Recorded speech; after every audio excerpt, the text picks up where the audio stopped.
written most clearly in is in focus area 4 in the field teaching and learning part. We have also worked with it in the sense that we're working with all these digital tools and virtual outcrops and virtual resources for learning in the field, which of course also have an accessibility aspect, but we haven't really taken it any further than that. So I hope that we can start this discussion, maybe starting from this presentation today. And I'm at UNIS, and these are some of our students being out in the field, which is maybe one of the places where this question of inclusion becomes even more prominent than elsewhere, where it's also important. Why can't I? Yeah, there. Sorry. So there was not a publication yet, but a preprint that has been submitted to Earth Science Systems and Society recently, and I just saw it a month ago, I think. And it's about perceptions of geology in the UK. And the authors sent it out to several hundred people from both geologists and people who are not geologists, so don't have anything to do with geology. And what they found out, they were interested in, why do people start studying geology? What do they think after they've been through a geology education? And what do other people think about geology? And the summary was, you just look at rocks and have beards.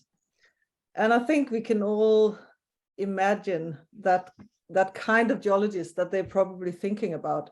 But I also think I recognized myself very much in the paper, because the idea that people outside of geology studies, so with no geology background, had of what geology is a bit antiquated, but also a kind of archetypical image of a geologist that I maybe also carry around, and maybe also some of you.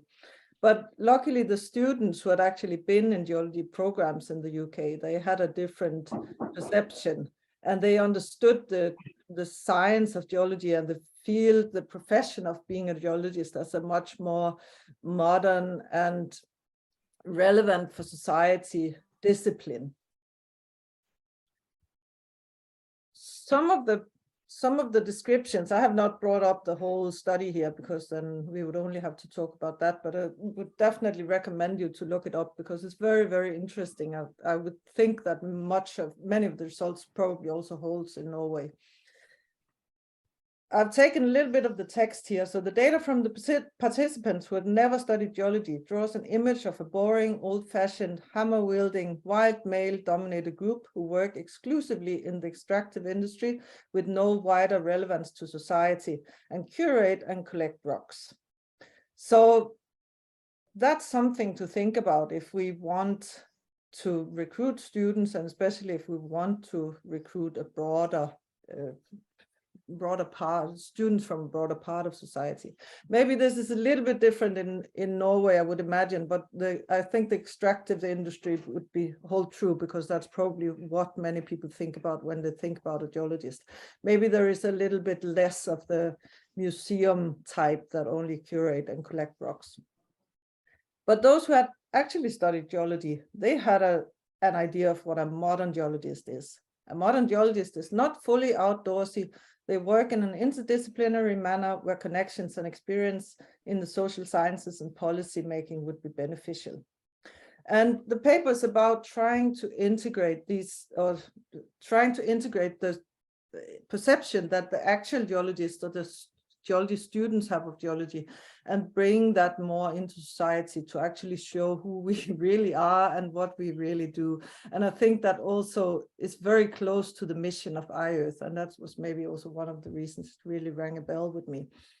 And it's important to bridge this gap between disciplines, because one of the things that the actual geologists actually talk about is that it's a very interdisciplinary science that connects very closely to other natural sciences, but also to the social sciences.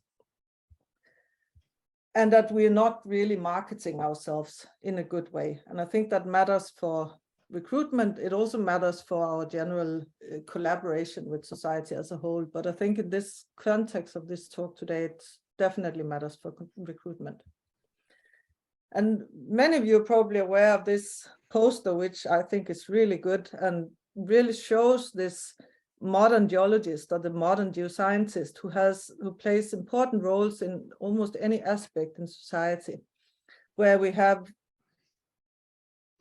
almost everything that goes on, the extractive industry, but also modern the green energy, but all kinds of environmental decisions and climate and future climate assessment, risk assessment and adaptation questions and policy decisions. So I think this is probably more in line with the geology students and the actual geologists' perception of ourselves, but what that they just look at rocks and have beards idea is that that's not really the perception in the rest of society. So if we want to have students in our programs and our new refined programs that we have even improved our teaching in through iEarth, we need to also communicate very clearly that this is the role we have and what we do. So how do we get this modern geologist to happen? One thing is that we can improve ourselves, of course. That's, I think, very much what we're doing in iEarth. We're doing communication out of the house. We have alumni organizations. We're working with industries, also a broad range of industries. We're showing society who we are. We're improving our teaching so that those who are in our programs hopefully understand more and take more with them of what we try to teach them. I don't know how much we're doing to recruit a broader spectrum of society.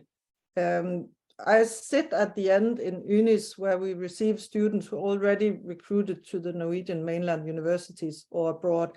So the initial recruitment, we're not so involved in that. But I do get the impression from seeing the students that we get that they will maybe not all grow up to become men with beards, but they will mostly grow up to still be white people, and they also come from maybe not the very broadest spectrum of society. Maybe it's a little bit different in your programs. We can discuss that at a later stage. But one thing I'll talk about here is how the shape of our entire discipline is maybe also taking part in this way where our students tend to look very similar, many of them. This idea of showing the geology or geoscience career as a braided river came out a couple of years ago, and it dealt with the idea both who comes in, but also how do we get people to stay in the discipline? How inclusive is it actually to work in our discipline, and how easy or difficult is it for people to move in and out of other experiences, because that's also one way to keep a more inclusive workforce, not just in terms of how we look and where we come from, but also in terms of what kind of experience we bring in. And if we want to develop this modern profession where people have to work with many different aspects in society, it's also beneficial to us to work with people who have not just brought up in the academic career, but also have other experiences and bring that in.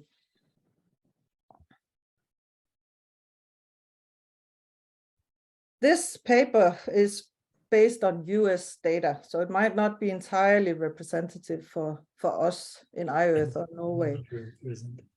But anyway, it does show that it's from 2018, and it indicates that they said there were no progress in diversity, and here they're thinking mostly about racial and ethnical diversity in 40 years since the 70s.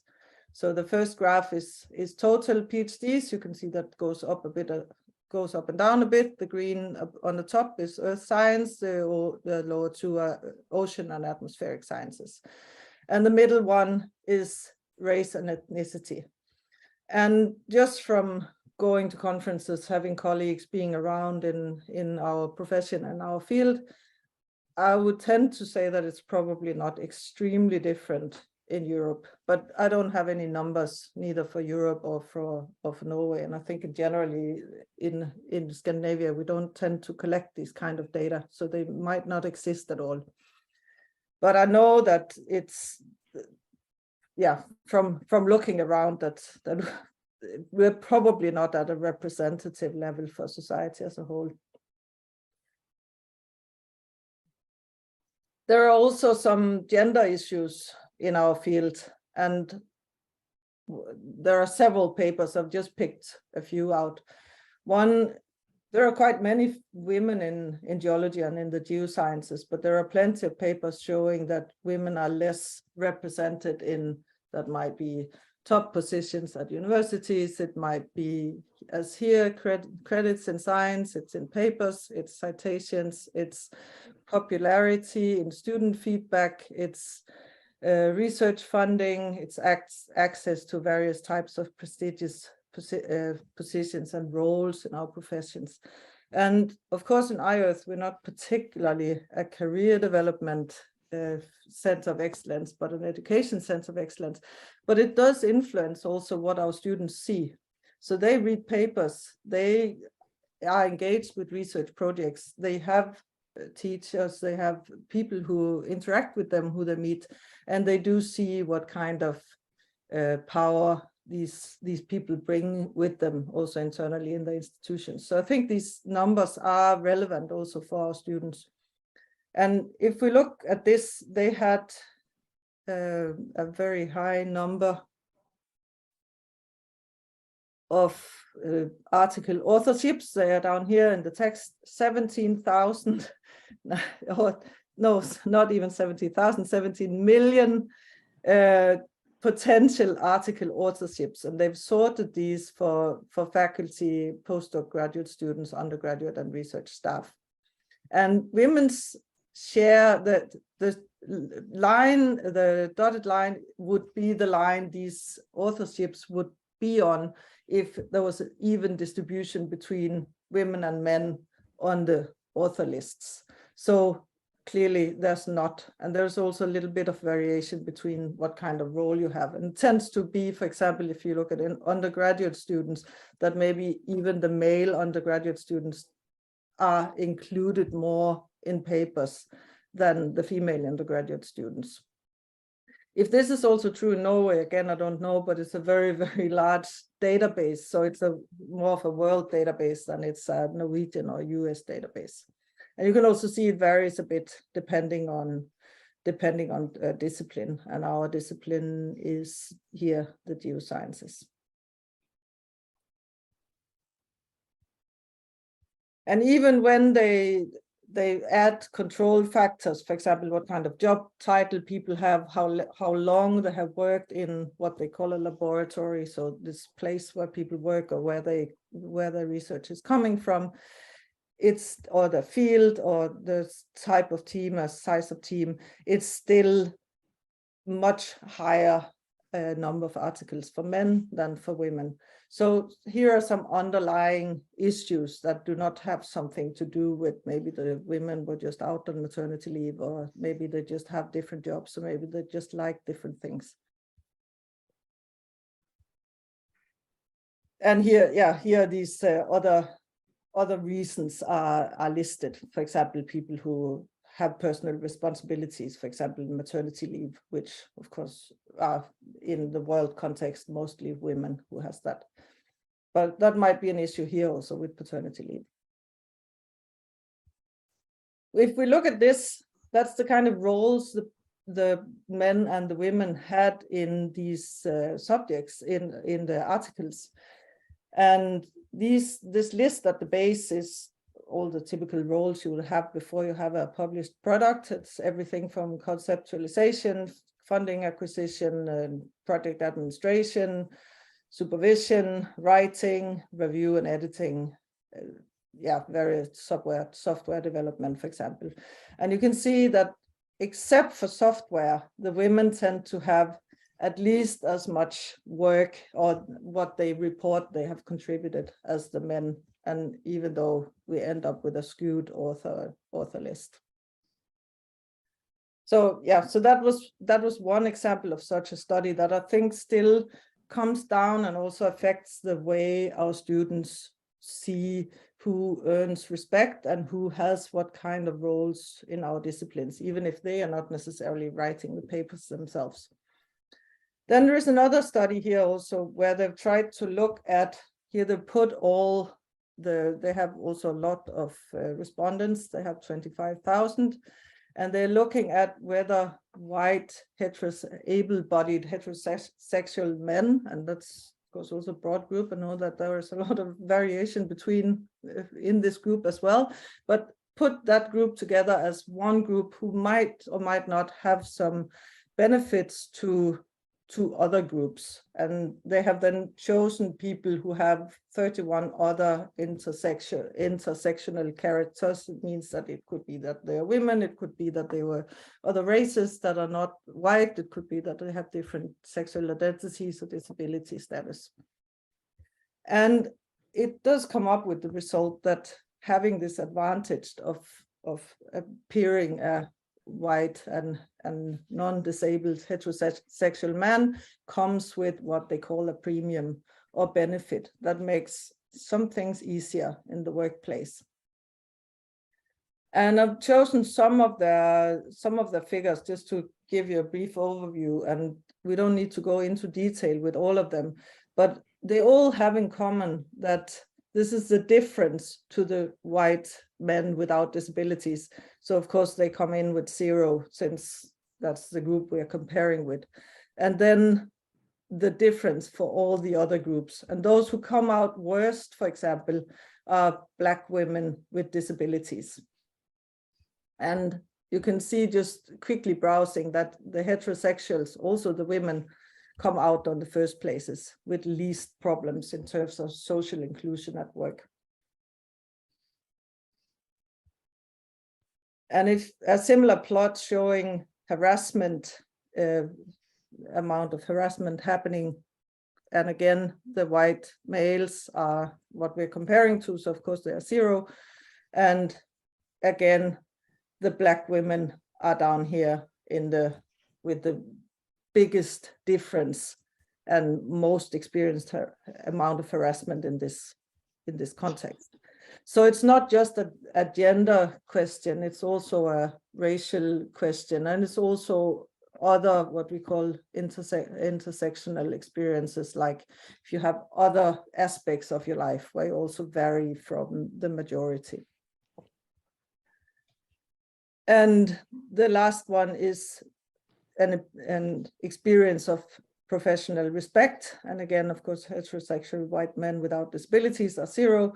And the women, here we have a lot of other men, heterosexual Latinx men without disabilities, LGBTQ white men without disabilities, heterosexual men with disabilities.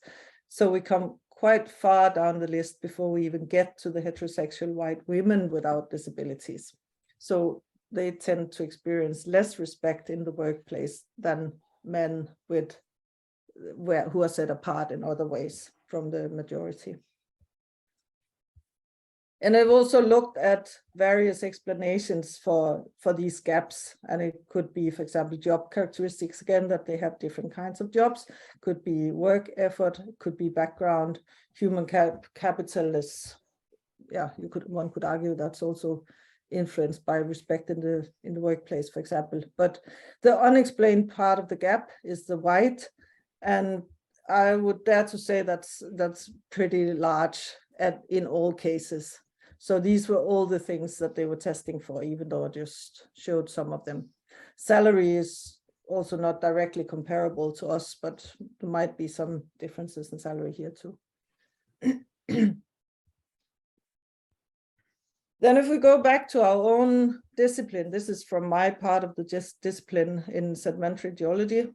And this is a study from 3 years ago where they looked at one of our sedimentary geology organizations, SCPM, and looked at how our organization was set up. And that's the council leadership from 2007 to 2019. And yeah, that's not even, as we can see, on a gender scale. Women are in red, men are in blue. And it's also not equal on a racial scale. That probably depends, that also represents the demographic that's in the field, of course, because if there are almost no people of color in the field, then they could also not be here. But maybe that's not the way it should be.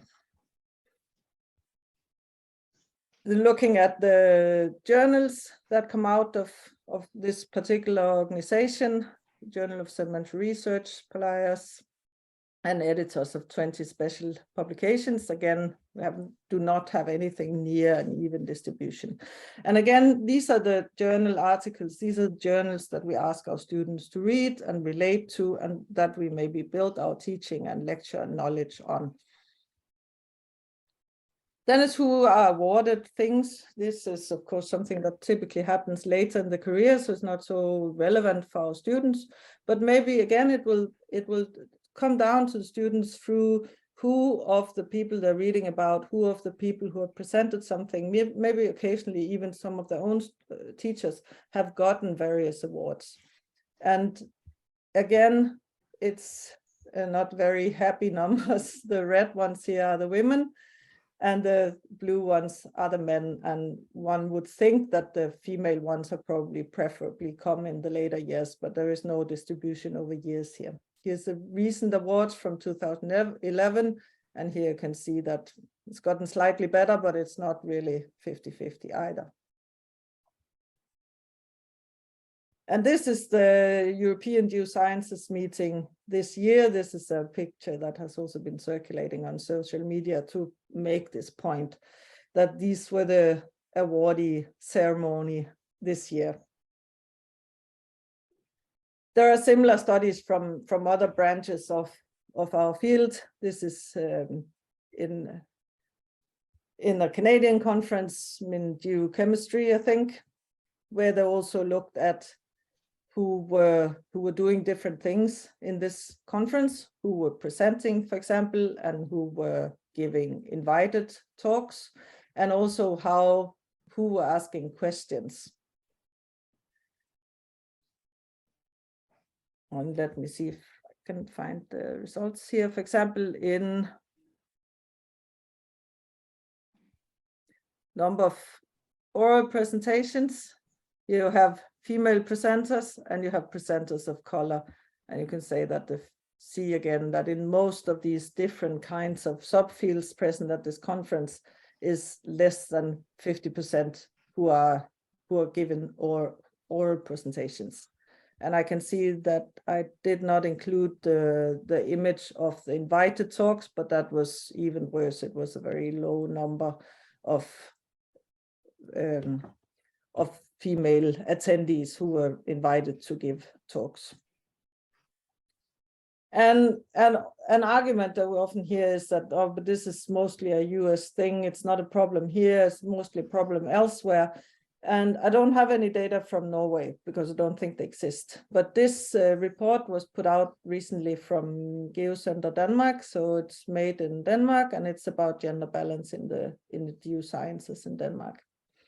And it's not so much, again, about the student population. I think we're really lacking data on the student population's experience.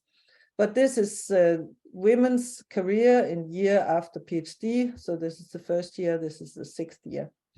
And this is men's career in first year and 6th year after PhD. And if we look, of course, in the beginning, it takes some time to develop for everyone. And the orange here are as what compares to associate professor or first amanuensis in Norway or senior scientist. And you can see that this gap is actually quite big between the men and the women.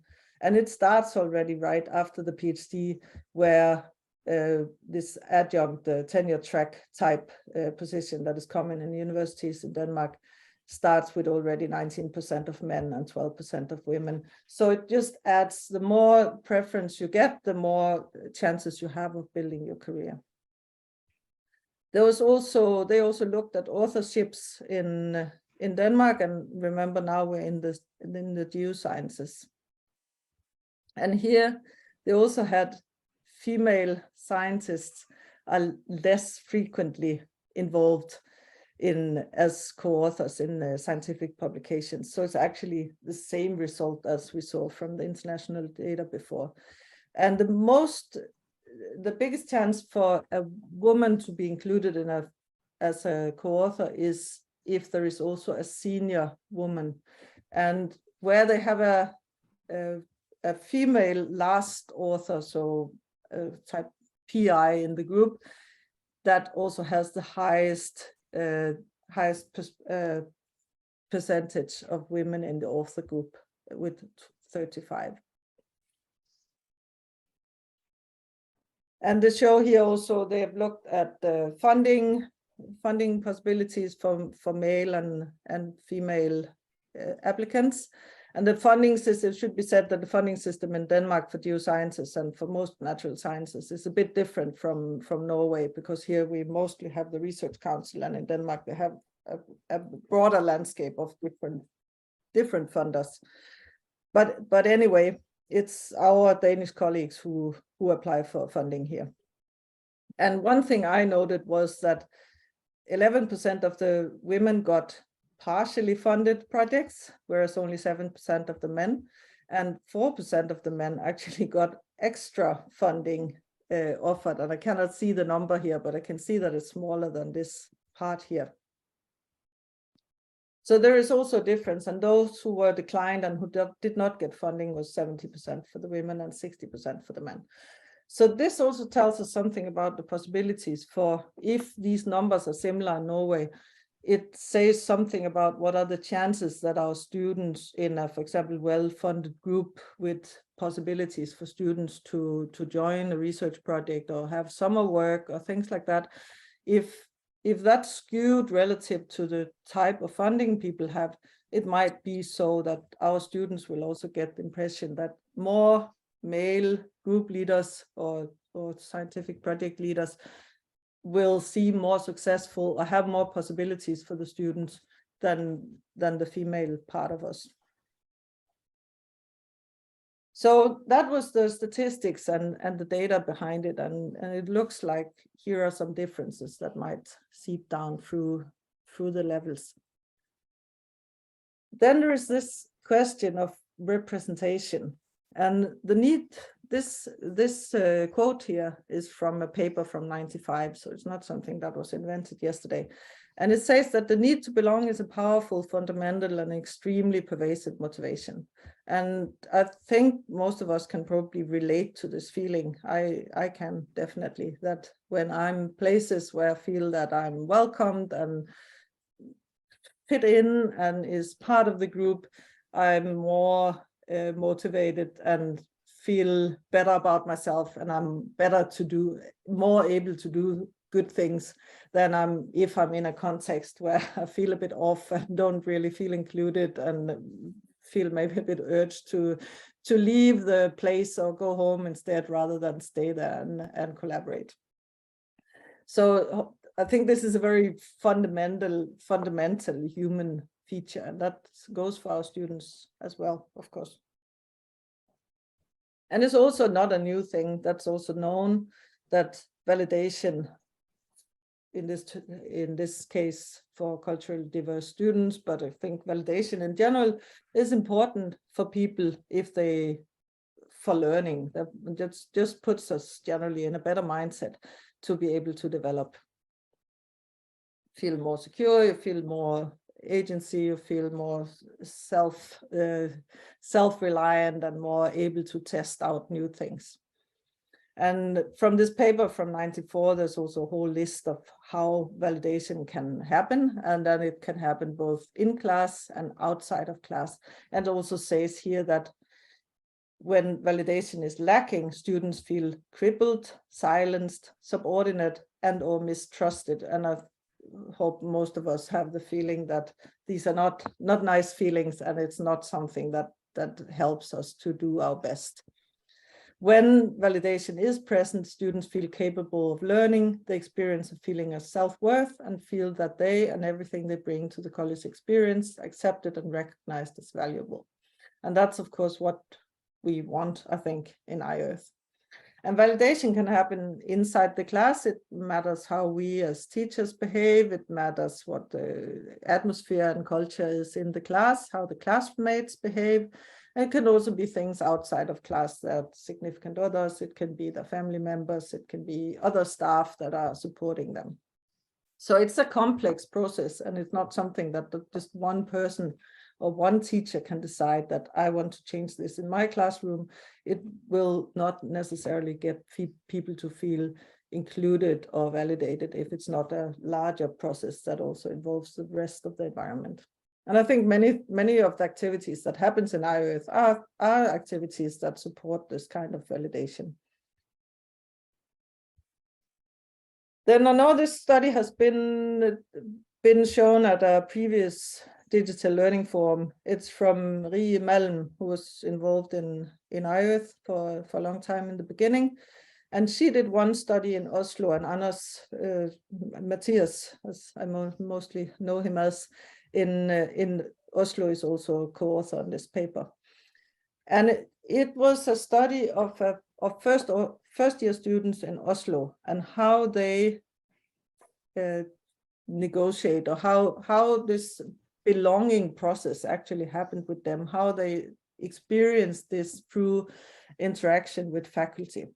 So they had a project where they asked the students to go and talk to a faculty member about the research. And this was part of some assignments, and they had to follow up over time, and they had to get a feeling for how this person had become a scientist and a little bit about the person in general and how they saw themselves as scientists. So through that experience, the students got to learn about what the department culture was.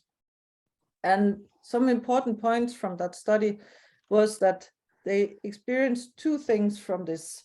And one thing was that it was very important, it was considered culturally important to be personally invested in the geosciences to become a successful geoscientist. And I think this was something about scientists also saying that they spent a lot of time and they were interested in this also in their spare time, and students got an impression that, okay, I have to go into this with my whole person to become someone who actually fits in. They also met a culture where there was a very strong emphasis on being able to perform in the field. And that is definitely something I can relate to, coming from UNIS, where fieldwork is at the core of our mission. So this is something we also signal to the students very strongly, that this is what it's mostly about. And anyone who maybe has an inner voice saying, maybe I don't fit into this fieldwork thing, or maybe I'm not so ambitious, or maybe I'm not so excited about geology or geoscience, I could easily imagine that they might be thinking, maybe I don't fit in here. But it also showed that the fact that the students actually got to talk to a researcher about this actually taught them something about what this culture is. Because one thing is whether you can see yourself in the culture and whether you feel that you can adapt to it or not. Another thing is also if you don't understand this culture and it's completely new to you, and those who come with this knowledge already might have an advantage over those who don't. So even this providing an opportunity to talk to the students also outside of class, getting to know them, for them getting to know us and see how we think about our field, actually also aids them in learning what this culture is and what the expectations are. And here is another example of what you could call hidden curriculum. And I think what Rie did was an example of this tacit knowledge or hidden curriculum, trying to find out what are these other things I should know something about. For Rie's study, it was in the first year for brand new students who need to find their way around a completely new field. Maybe they come in with this idea of they just look at rocks and have beards. So need to be kind of culturally engaged in what it means to be a geology student. This is aimed at graduate students, so this is slightly later in the stage of being a student, but it still shows that under the tip of the iceberg, there are a lot of things that we maybe don't explain directly to our students. So we tell them directly, for example, here's listed dissertation and publications and presentations, data collection and analysis. You could widen this with other things that we formally teach in class. But then there are a lot of other issues down here that's also part of actually being successful in our field, and especially for underrepresented minorities, or even for women, which should be 50% of the population, that are maybe not as easily communicated, and maybe requires that one has someone who tells about this hidden curriculum, explains how it works, or adds these up and coming scientists to our networks.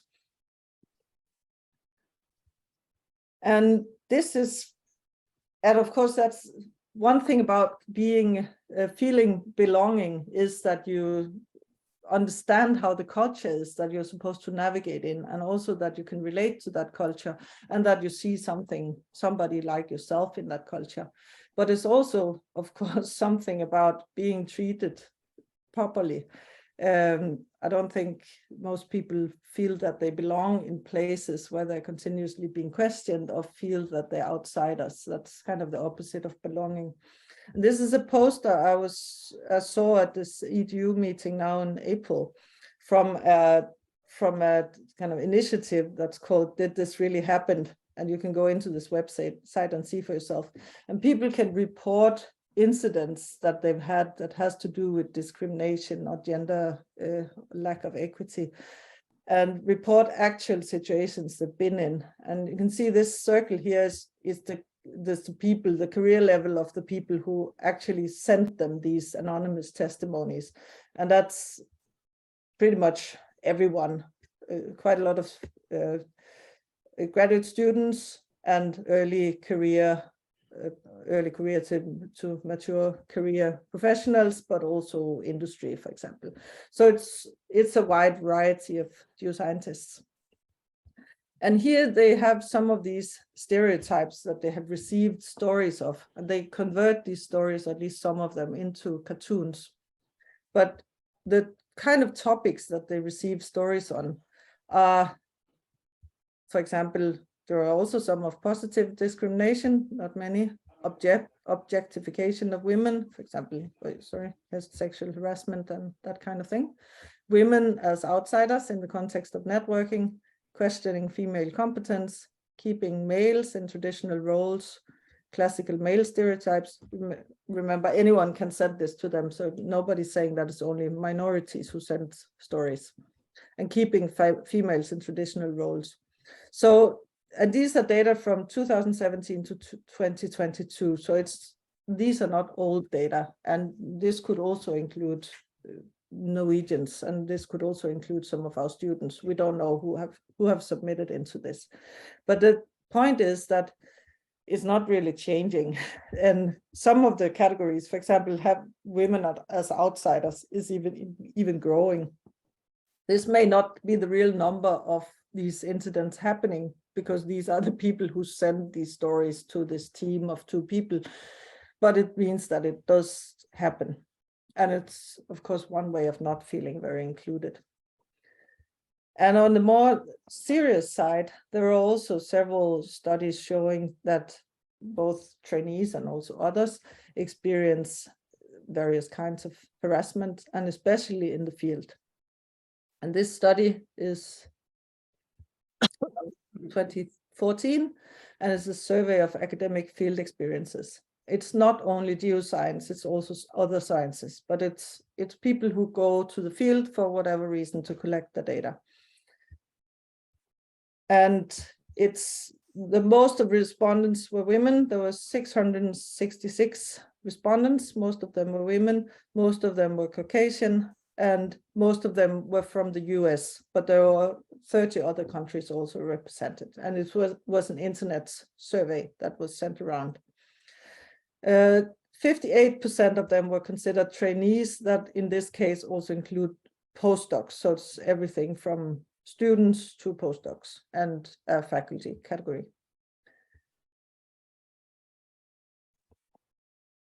And 72.4% reported that they had directly observed or been told about the occurrence of other field site researchers or colleagues making inappropriate or sexual remarks at the most recent or most notable field site.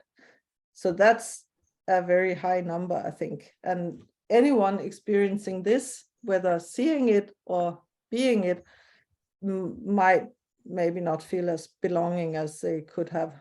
And men were more likely to report that such comments never occurred, whereas women were more likely to report that comments occurred frequently. And they had assigned some numbers to the types, so they were able to work with this statistically. So this is the answers they got from people, and they grouped it into these 4 categories. So the men were more of the men said that they have never experienced this. It means that they have put in answers like, I can't remember a single one, I was never aware of this, I can't think of any, no, none, not at all, or 0. So these are the answers that people actually gave, and they have then been merged into never. And whereas the more of the females reported that they had actually experienced this frequently, which was almost surprising to me, who had expected that many had experienced this, but that they even describe it like this is almost lost for word. A lot of the time, almost constantly, almost daily, almost every day, at every meeting, daily, constantly, continuously, every day. That's a lot of people who have expressed this. And of course, one might say that people who have experienced harassment maybe has a bigger tendency to reply to a survey like this, but it's still a lot of people who experience harassment in the field. And I think that is also something that matters in terms of belonging for our students. And it comes in line with other studies of harassment, not in the field, but in academic science in general. And this is another story, another paper that's not field focused, and is also not geoscience focused, but for all STEM scientists, but with 1,904 participants, where the majority were graduate students or postdocs, where 84% reported either experiencing abusive supervision, sorry, I've lost some text here, and 59% had reported witnessing abusive supervision, and 49% had reported both experiencing and witnessing abusive supervision. And that's after all 1,000 people, so it's not nothing. And again here, who were the bullies? There were no gender differences in who provided this abusive supervision, but there were more of them in the highest ranking institutions, which is maybe not so surprising, because that's where the competition is more steep. But who got bullied? Females more likely to report being bullied, but had equal scores.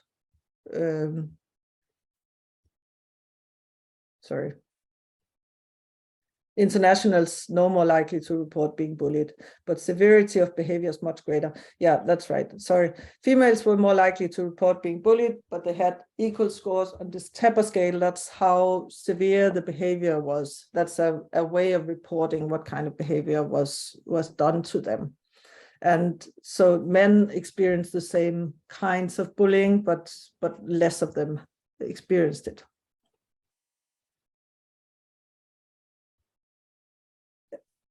Then the field part in itself, there's been several papers the last few years on bringing up this discussion of what are the issues with fieldwork that might also create some barriers in terms of who's coming into our field and who's staying in our field. And here is a couple of them, a published paper and a preprint.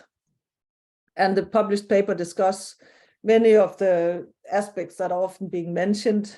It's the costs, it's the practical aspects of being outdoors. That's also including toilet breaks, for example, periods for women, or it's when you're in the field, you cannot work, for example, or if you have other responsibilities, caring responsibilities.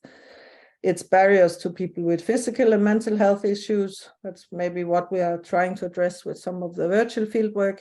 And it's harassment and inappropriate behavior, like we just talked about. And it's safety, and that's especially for LGBTQ people where some countries, they simply cannot travel to these countries because they're not allowed to bring their full self there. And the cost here is an example. That's why I brought in this preprint, because they actually tried to calculate the cost of various items that you would often need to go in the field.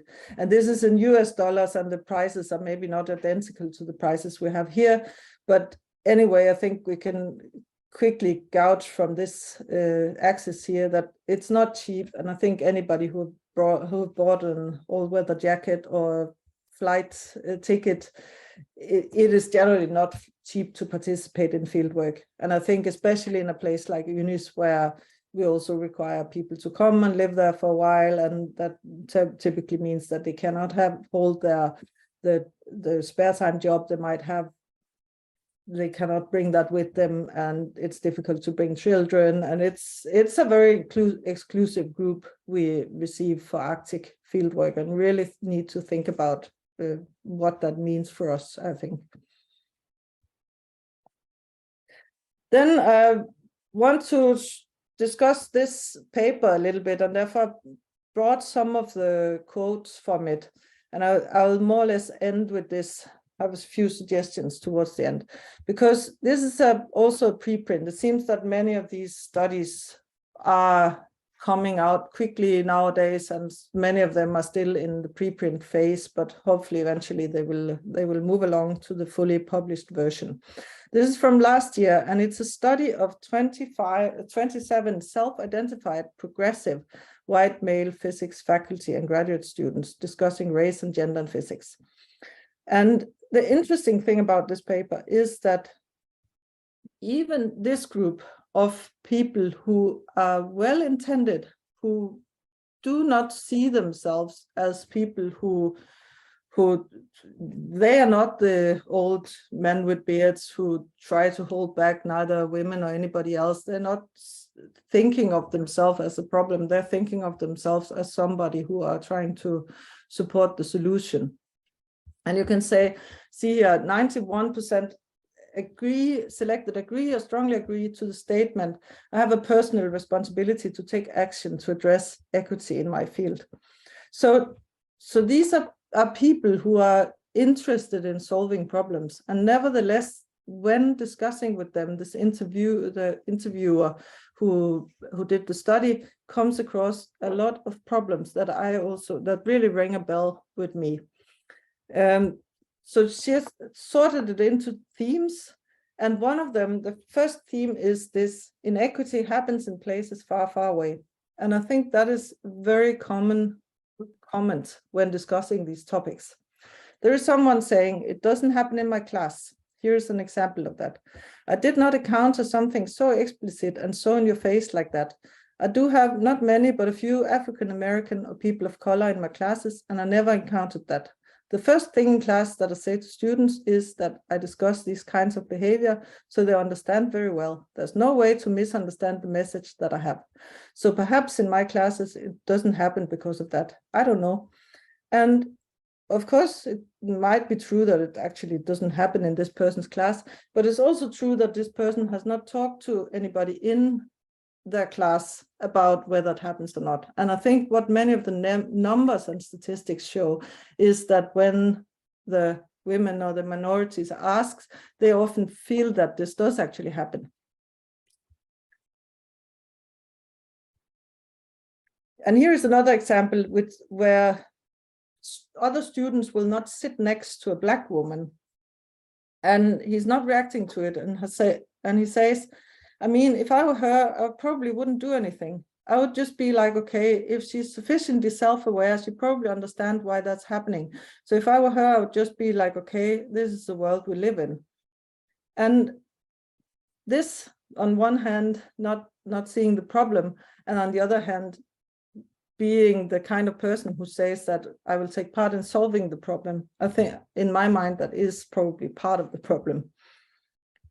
And similar comments continue with, it doesn't happen in my department or research group. I think that's also a comment that I hear very frequently. And it also shows in, for example, these harassment studies that the males say, I've never experienced anything like that, where the women say somewhere between 50 and 80% have experienced it.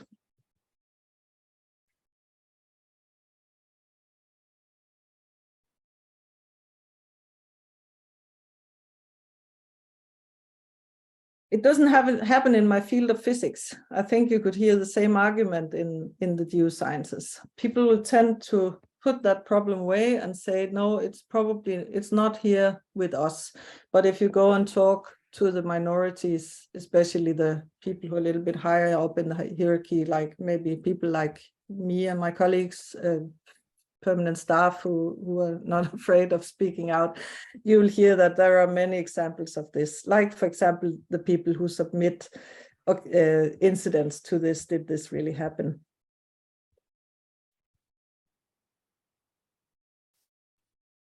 Sorry, I was just looking at the chat.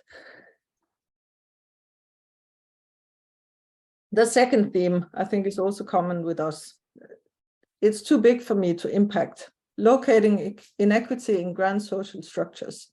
And here is a list. I'll not go through all the details here, but it's things like blaming the school system for not recruiting enough of different kinds of people into a system, for example, who comes into geoscience, to the idea that maybe some of the people, in this case of color, but some of the people who are not so represented are maybe poorer, or this is a thing that's a thing of the past, and change will happen over time we don't have to do anything. It will just sort itself out.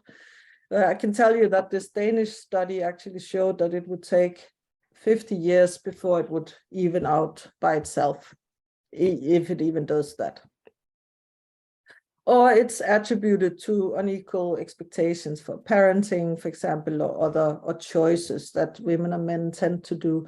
But as we saw in some of the numbers, the actual parenting impact was relatively small, even in more global or US numbers where childcare is less accessible than it is in the Scandinavian countries.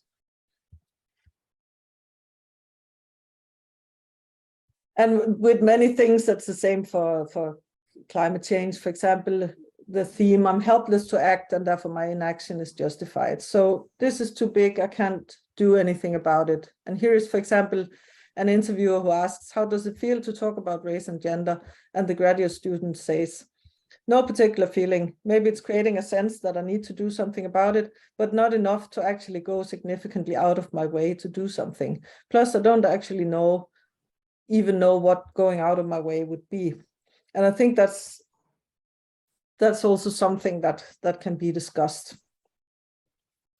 For example, one of the quotes down here, one of the first graduate students I hired was female, and that didn't seem very strange to me. I never even thought about it, but interestingly, speaking to her sometime later, she of course arrived in the largest research group there and immediately noticed, as I would have done, and I hadn't really seen from a distance, that she was the only female other than the group's secretary in a group of 5 or 6 professors, a dozen postdocs, 20 graduate students. She admitted that if she'd known, she probably wouldn't have come. So, and in the line of this, I don't really know what to do about it, are also the thoughts that maybe it will have negative consequences for the victim. I don't want to create further harm to those who experience sexism and racism. And that's also a relevant question, I think, for those of us who might experience or hear about somebody who experienced this, for example, in the field. How do we actually address it? Are we afraid to address it? Do we speak up? Do we do something about it? Do we make sure that our fieldwork is inclusive, or do we just put it under the rock and try to hope that it goes over once this problematic person is not participating next time or whatever? Or that action would create negative consequences, and that's the same. And for example, this top quote here, I'm not a very confrontational person, especially in social situations. So though it might sadden me, even if I noticed it and was like, oh, that sucks, I don't know that I would necessarily do anything. And that's maybe also more common than we are aware of. And we also don't want to cause negative consequences for the perpetrator. Maybe it's a colleague, maybe it's someone higher up in the hierarchy, maybe it's somebody who you need to rely on in other situations.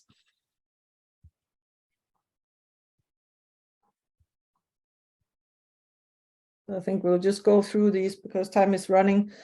Maybe the presentation can be made available to people, so it's possible to go in and read the citations, or you can find it there. Maria, it would be good if you have some time for discussion, I think. Yeah, exactly. So I think I'll wrap up now.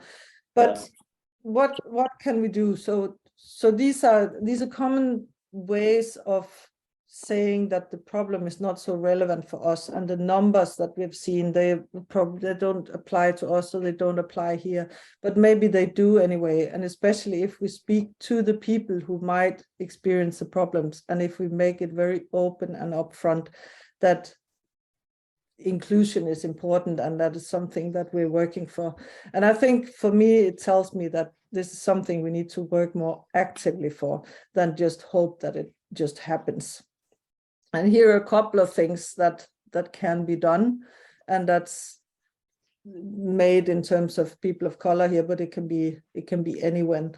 And I think the key point is also getting information from those who are lower in hierarchy, or the students, or those who we're trying to invite into the profession, what they actually need to feel included and feel as belonging. So a few summaries from this physics paper is also that this kind of work people need to be held accountable for the things that they don't know. And this kind of work should not only be done by the minorities. So even though this kind of initiative should be supported when it comes from somebody who may not feel like they're belonging in our profession, it should not be them necessarily doing the work.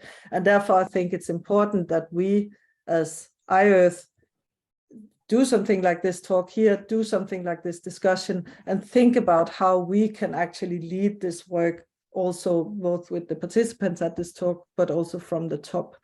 And this is also a way of broadening things we appreciate. And I think this is also part of the iEarth scope to actually do so. So with that, we got to the discussion part and how it actually applies to us.